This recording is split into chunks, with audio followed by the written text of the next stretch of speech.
Late game execution haunts the 49ers yet again in a upset matchup between the Arizona Cardinals and the San Francisco 49ers. The Cardinals go into Levi Stadium and beat the 49ers behind Kyler Murray's excellent game-winning drive. And in the first quarter, he seemed like he was really on it.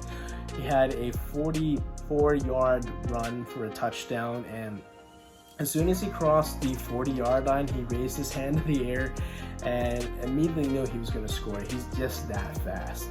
And despite them moving the ball pretty well, at least the Cardinals, they still didn't have the score to reflect it because of a blocked field goal by the 49ers that they took back to the house.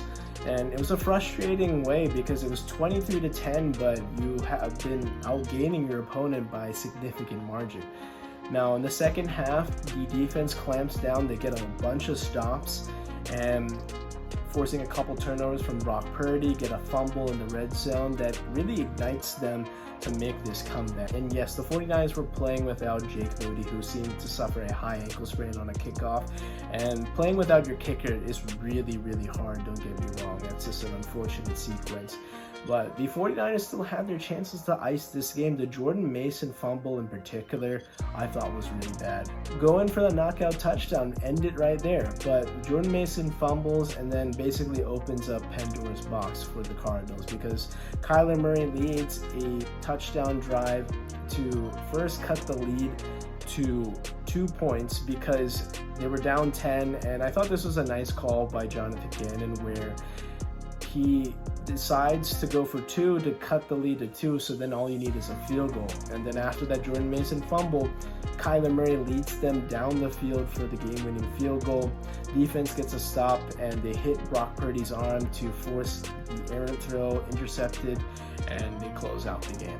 And this Cardinals team is very, very feisty. I think that they're laying the framework now. Last year was them kind of dealing with a bunch of quarterback issues and then Kyler getting back up to speed, but now he's at the full off season and they already beat the LA Rams and now the San Francisco 49ers, and they're looking pretty good. I think they really have some holes though, but they have a really good receiving room with Marvin Harrison Jr. He made an excellent fourth down grab to keep that game-winning drive alive. It was like a fade route basically where sold out for an all-out blitz, but Kyler hung tough in the pocket and lofted it for Marvin Harrison Jr. to go up and get it. The defense is kind of in the works, but it's still a good unit. They just play really hard thanks to Jonathan Gannon. And now looking at the 49ers side of things, this again comes back to Kyle Shanahan not executing late. You're up 23-10 and you don't score a single point in the second half. You have opportunities to score and you're just not getting it done. This is now the third close loss that you've had.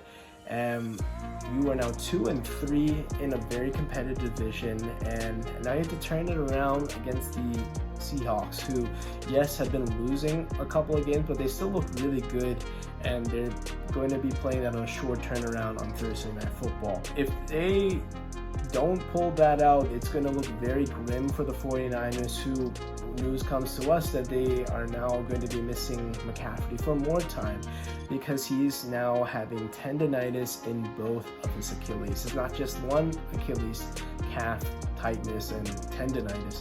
It is both bilateral Achilles tendonitis. Now he went to Germany, looked at a specialist, but now it's time to determine if it's just rest and let it kind of settle down on its own. But still is going to be a very tricky thing because even if he does come back at some time, he's going to be walking on eggshells. It's going to be very difficult to see if he can really get that burst that we know that Christian McCaffrey can have.